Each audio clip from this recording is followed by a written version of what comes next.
सुधा चंदर को बचपन से प्यार करती थी। एक ही मोहल्ले में खेल कूद कर बड़े हुए दोनों। जहाँ सुधा संपन्न परिवार से थी, तो वहीं चंदर का परिवार आर्थिक परेशानियों से जूझता ही रहा। लेकिन सुधा की जिद के आगे किसी की नहीं चली। सुधा, कल ऑफिस जल्दी जाना है और 2 दिन के लिए गुजरात ऑफिस के काम से भी जाना होगा।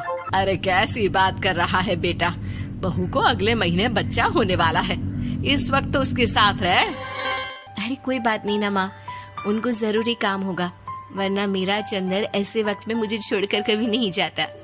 चंदर सुबह घर से निकलता तो आधी रात को घर में घुसता, वो भी शराब के नशे में। चंदर की माँ उसे खूब समझाती। अरे माँ, देख रही हो ना कितना कर्जा है सर पर, काम करना पड़ता है। दिन रात काम नहीं करूँगा तो घर कैसे चलेगा। अरे लेकिन बहू को भी तो देख लिया कर, इस हालत में भी घर का बाहर का सारा काम करती है। चंदर तो जैसे माँ की बात सुनकर भी अनसुना कर देता है। ऑफिस के बाद चंदर का फोन माँ के पास आता है। माँ, वो ऑफिस के काम से आज रात के लिए पास के शहर के ऑफिस जाना पड़ रहा है, कल सुबह आ जाऊंगा।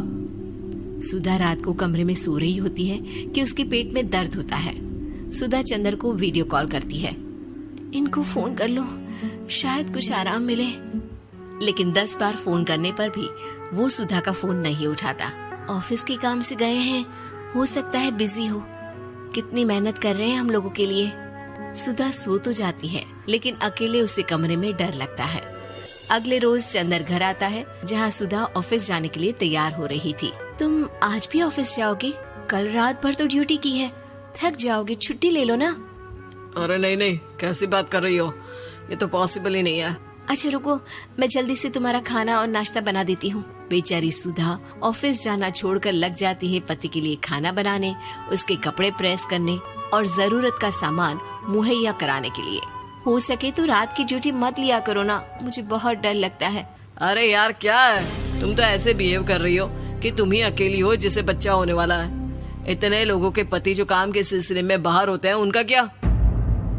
सुधा को चंदर के मुंह से ये बातें अजीब लगती है। अरे हुआ क्या है तुमको? पहले तो तुम मेरा कितना ख्याल रखते थे, मेरे पास रहते थे, मेरी दवा से लेकर खाने पीने तक का सारा ख्याल। और अब इस बार तो तुम एक दफा भी मेरे साथ डॉक्टर के पास नहीं आए, क्यों? अरे पागल हो गई हो क्या? पागल वाली बात कर रही हो। काम धंधा देखो या फिर तुम्हें लेकर टहलता फिरो। और मुझे शुक्रवार की रात को काम से निकलना है, सोमवार आऊंगा।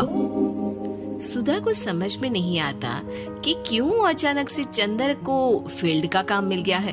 लेकिन एक दिन, सुधा, मैं और चंदर जरा एक रिश्तेदार के घर जा रहे हैं, तुम भी तैयार हो जाओ, घर में अकेली कैसी रहोगी? अरे नहीं नहीं, इस हालत में इसे लेकर जाना ठीक नहीं है। अरे लेकिन मैं ऑफिस भी तो जाती हूँ, फिर घर में अकेले। चंदर उसकी कोई बात नहीं सुनता। वो सीधा कार निकाल कर माँ को लेकर चला जाता है। सुधा घर के काम में लग जाती है कि अचानक उसकी नजर चंदर के बैग पर पड़ती है, जिसमें एक कागज दिखाई देता है। इनकी कागज भी ना इधर उधर फैले होते हैं, एक भी खो जाएगा तो बवाल करेंगे। लेकिन जैसे ही सुधा वो कागज खोलकर देखती है तो वो सदमे में आ जाती है। दरअसल वो कागज नहीं, बल्कि चंदर और उसके ऑफिस में काम करने वाली लड़की चांदनी की गोवा की टिकट होती है। सुधा चंदर के बैग को खोलकर देखती है तो उसे होटल के बिल से लेकर महंगे गिफ्ट्स और दूसरे शहरों के टिकट मिलते हैं। सुधा को समझते देर नहीं लगती कि उसका पति किसी और लड़की के साथ है। चंदर के आने पर सुधा उससे बात करती है। अरे नहीं नहीं, ऐसा कुछ नहीं है, तुमको गलत फहमी हो गई है। लेकिन जब सुधा के सवाल तीखे हो जाते हैं तो चंदर को अपनी गलती माननी पड़ती है और वो सुधा से माफी मांग लेता है। सुधा फैसला कर लेती है कि वो चंदर को छोड़ देगी। बच्चे और सामान को लेकर वो घर से निकल ही रही होती है कि सास उसे रोकती है। कहाँ जाएगी बेटा, रुक जा। चंदर को सुधा का जाना खल नहीं रहा था। वो झूठे मुंह भी उसे रोकने की कोशिश ही नहीं कर रहा था। सुधा चंदर को देखती है और मायके चली जाती है। मायके में माँ कहती है, अरे ऐसे कैसे घर छोड़कर आ गई? कौन सा चंदर तुझे छोड़ रहा था? माफी तो मांग ली थी ना। देखो बेटा, बेटी डोली में जाती है और अर्थी में ही निकलती है। पर पापा, मेरा आत्मसम्मान, उसका क्या? आपने मुझे पढ़ाया लिखाया है, इस लायक बनाया कि मैं खुद का खर्चा उठा सकूं, बेटी को पढ़ा सकूं, एक अच्छा जीवन पाऊं। अरे लेकिन पति की जरूरत तो होती है ना सुधा दीदी, और अगर आपको नहीं है तो इस बच्ची का सोचो जो अपने पिता से इस कदर जुड़ी है। आने वाले बच्चे की सोचो जिसके आने से पहले ही आपने पिता का प्यार से दूर करने की सोच ली। सुधा फोन देखती है लेकिन चंदर का कोई कॉल नहीं होता।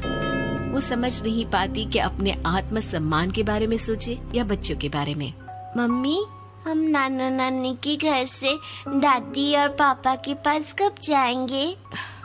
नहीं जाएंगे बेटा, अब यहीं रहेंगे। नहीं मम्मी, मैं पापा के पास जाऊंगी। मुझे दादी के साथ रहना है। और मेरे साथ? हाँ, आपके साथ भी तो, सबके साथ माँ।